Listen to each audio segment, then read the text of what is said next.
Muito bem-vindo, Nori. Tudo bem? Tudo bem, bom dia, Muriel. Bom dia. Há algumas notícias preocupantes no mundo do esporte, mas falaremos sobre elas. Vamos começar, a gente chega lá. Vamos começar com uma notícia positiva, porque a gente começa falando de seleção brasileira um pouquinho além do campo, porque a gente tem essa informação que agora chega uma psicóloga, a Marisa Santiago, para a seleção brasileira. E o Jairo falava hoje cedo aqui no Novo Dia que faz 10 anos que a seleção brasileira não tem uma psicóloga. E eu fui fazer o cálculo, 2014... foi aquele trauma do 7-1.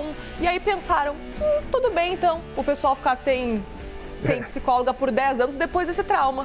O futebol tem muito preconceito em relação à psicologia Nori. aplicada ao esporte, né? A Regina Brandão era psicóloga daquele time de 2014. Seria absolutamente injusto deixar um peso em cima da Regina Brandão pelo que aconteceu na tragédia do 7-1.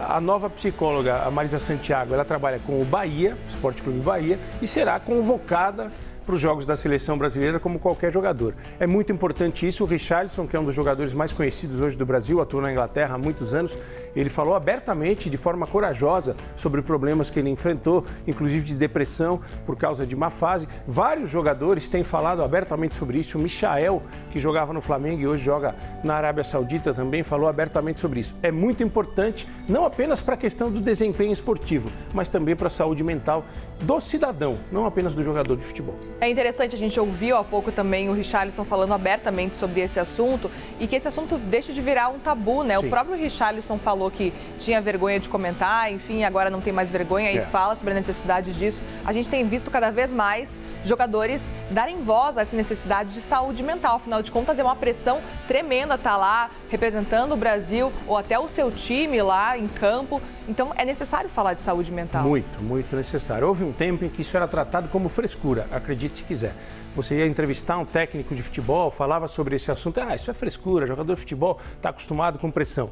Hoje, felizmente, isso mudou bastante, Muriel, e existem alguns clubes de futebol no Brasil que oferecem serviços de psicologia, de suporte psicológico, inclusive para as famílias dos jogadores, o que é muito importante nesse mundo maluco que a gente vive hoje, de ataques e perseguições, inclusive em redes sociais, e esposas, primos, tios e filhos de jogadores de futebol. Importantíssimo. Eu lembro muito do Nilmar, jogador do Inter, que se aposentou também por questões de saúde mental.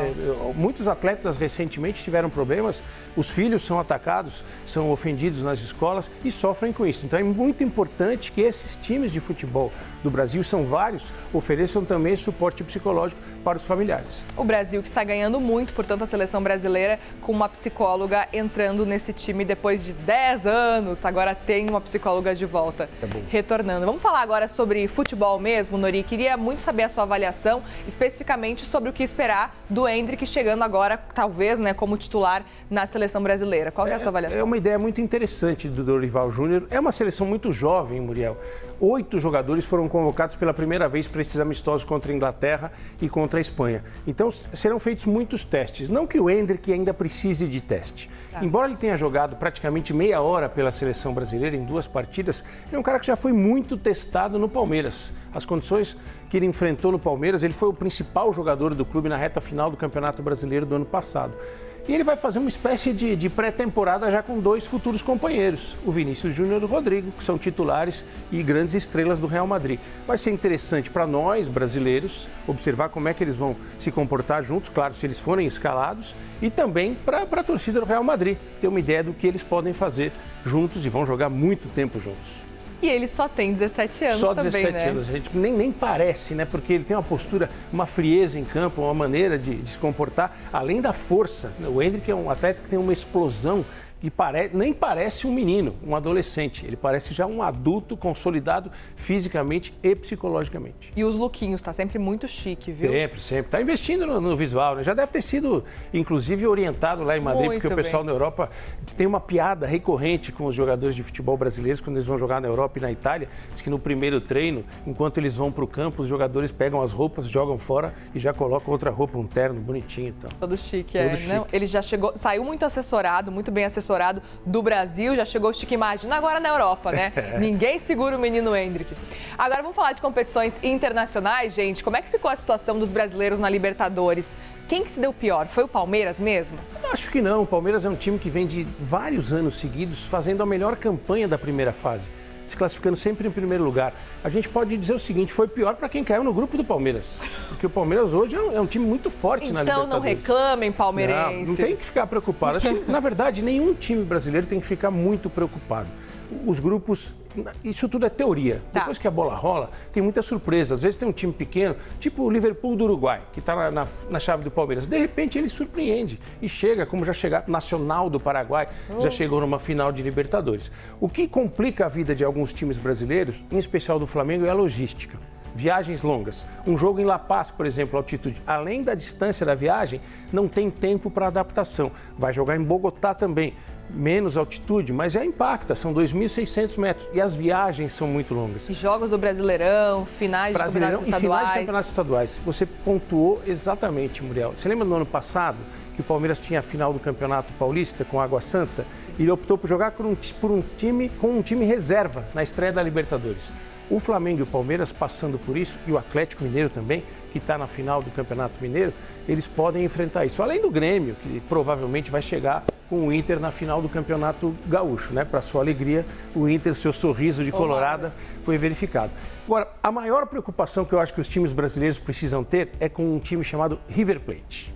O River Plate, que é o único time hoje, um dos grandes da Argentina, mas é o único capaz de encarar os brasileiros economicamente, caiu num grupo bem tranquilinho, um grupo fácil, sem grandes deslocamentos, sem grandes adversários. E por que essa preocupação? Eu acho que ela aumenta, Muriel.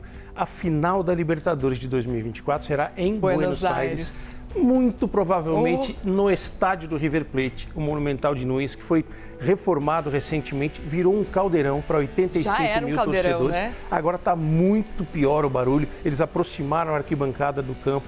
É um dos estádios mais espetaculares da América do Sul. Então, o River, sendo a potência que é, caindo num grupo fraco com a final em Buenos Aires, olho neles. Muito bem. Agora na Sul-Americana, Corinthians e Fortaleza foram os mais prejudicados? Quem que você acha na sua avaliação? Eu acho que esses dois times têm condições de fazer boas campanhas sem se preocupar muito com os adversários. Eu acho que tanto Corinthians quanto Fortaleza têm bons times. O Corinthians está muito reforçado, embora viva essa crise, tenha ficado fora da fase final do Campeonato Paulista. Mas nome por nome, posição por posição, o time do Corinthians hoje é bem melhor do que o time do ano passado. Pelo menos eu acho isso. E o Fortaleza vem de uma série de grandes campanhas interessantes, vice-campeão da Sul-Americana. Então, a preocupação desses clubes deve ser em aprimorar a própria qualidade. Eu não vejo grandes adversários, a exceção feita ao Boca, por exemplo. Né? Você tem, obviamente, o Inter na Sul-Americana, que eu acho também que vai como favorito para a Sul-Americana. O Inter hoje, para mim, é a terceira força do futebol brasileiro. Ele, para mim, pelo time que montou, vai disputar com Palmeiras e Flamengo. E talvez o Atlético Mineiro está numa fase ruim. O time do Inter é muito bom. Valência. Corinthians e Fortaleza, eu colocaria abaixo do Inter, até o Atlético Paranaense, abaixo do Inter na Sul-Americana. Vejo o Inter hoje como o grande favorito na Sul-Americana. Bahia Internacional. Gente, a gente podia ficar falando de coisa boa aqui o tempo inteiro, falando de internacional, que você sabe que eu gosto muito, mas a gente precisa falar sobre casos de violência contra a mulher que, infelizmente, são muito atuais. E a gente precisa entender agora o que a gente tem repercutido muito, o caso de Daniel Alves e também o caso do Robinho, que vai ser julgado logo mais hoje à tarde. Mas vamos começar especificamente agora com Daniel Alves. Quero muito a sua avaliação sobre esse caso. Foi agora pela manhã, acabamos de dar esse breaking news. Na sua avaliação, a liberdade provisória de Daniel Alves lá na Espanha, te surpreende? Não surpreende pela lei espanhola, pelo rito da lei espanhola. Por quê? Ele já cumpriu 1/4 da pena, ele estava, a prisão dele era provisória ainda, ele precisa pagar uma fiança de 1 milhão de euros, que dá mais ou menos 5,5 milhões de reais, para poder estar em liberdade. Ele terá que se apresentar semanalmente à Justiça da Catalunha, da província da Catalunha, na Espanha, terá que apresentar os seus passaportes, ele tem passaporte brasileiro e espanhol, e ele não pode deixar a Espanha nesse período. Eu acho que fica uma mensagem ruim para as mulheres espanholas e para a sociedade espanhola, Muriel. Por quê? Tem um dado de uma pesquisa feita na Espanha que a violência machista contra as mulheres na Espanha aumentou 10,3% no ano passado. Quando uma pesquisa traz esse dado e a Justiça, mesmo respondendo aos ritos legais, dá a oportunidade de liberdade provisória do Daniel Alves, eu falo oportunidade porque ele precisa efetivamente pagar essa fiança, de 1 milhão de euros para poder sair Sim. da cadeia. Eu acho que não fica uma mensagem interessante. Claro que o rito legal, eu só falo do rito legal, Claro. Muriel, porque ele foi julgado na primeira instância. O que é uma instância? É o grau de jurisdição.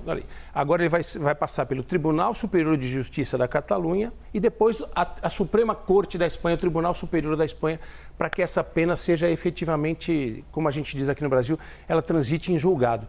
Mas eu fico me perguntando o que pensam as mulheres espanholas e as mulheres estrangeiras que vivem na Espanha, porque foi uma estrangeira que vive na Espanha que passou por isso, quando o Daniel Alves, e acho que ele vai pagar essa fiança porque ele tem muito dinheiro, quando ele sair da cadeia. Não, e é interessante porque a gente passou esses últimos meses falando o quanto a legislação da Espanha foi atualizada e se tornou mais rígida para esses casos de estupro a uma mulher. E, ao mesmo tempo, ele cumpriu 1/4 da pena e agora, depois de vários pedidos da defesa para essa liberdade provisória, a Justiça acata esse cenário. O que me chamou muito a atenção foi a rapidez da decisão da Justiça espanhola, porque o pedido da defesa do Daniel Alves foi apresentado ontem. E o julgamento foi muito rápido. Claro que eu não conheço a lei espanhola, não sou advogado. Pelo que nós lemos e recebemos, as informações do Paim, nosso correspondente na Espanha, o rito legal foi seguido. Mas acima do rito legal, acho que existe a consciência das pessoas e a mensagem que se passa para a sociedade. Que a justiça espanhola, óbvio que cabe recurso da acusação, recurso da defesa, mas eu acho que esse dado do aumento da violência em mais de 10%, da violência machista contra a mulher na Espanha, parece que o tribunal da Catalunha ou não foi informado ou não ligou muito para esse dado. Só para a gente falar rapidamente sobre Robinho também, que hoje acontece o julgamento no STJ sobre esse caso, se vai realmente homologar a decisão da justiça italiana. Qual mensagem pode passar para o Brasil, para a Itália, para essa decisão de modo geral, se o STJ realmente homologar esse caso, a justiça italiana que ela decidiu? Porque aparentemente a gente está apurando aqui as informações e a tendência é de que exista essa homologação. Eu espero como cidadão brasileiro que isso aconteça, que isso seja homologado. E que nada do que aconteceu na Espanha, do que ocorreu na Espanha com o Daniel Alves, possa de alguma forma contaminar o julgamento que será feito. Depois, principalmente daquela entrevista que o Robinho deu para a TV Record, na qual ele tenta vender uma história de racismo, fiz uma rápida pesquisa, Muriel. Em 2005, quando ele foi jogar no Real Madrid, ele disse que ele tinha mais medo de terrorismo do que de racismo, o Robinho. Em 2014, ele ofereceu auxílio ao Aranha, goleiro da Ponte Preta, que foi vítima de racismo em 2014. Hoje nós temos um caso de um cara que joga no time que o Robinho jogou, o Vinícius Júnior. Ele é vítima de racismo toda hora na Espanha. Toda hora. E ninguém vê o La Robinho Liga se não faz manifestar nada sobre isso. Então Perfeito. me chamou muito a atenção que ele tenha buscado auxílio nessa narrativa do racismo, nessa entrevista. Acho que jogou um balão de ensaio para tentar convencer a sociedade e o próprio Tribunal Superior de Justiça, mas isso para mim não colou. Que a mensagem seja passada hoje para a sociedade brasileira. Eu, como cidadão brasileiro, espero que a pena seja homologada.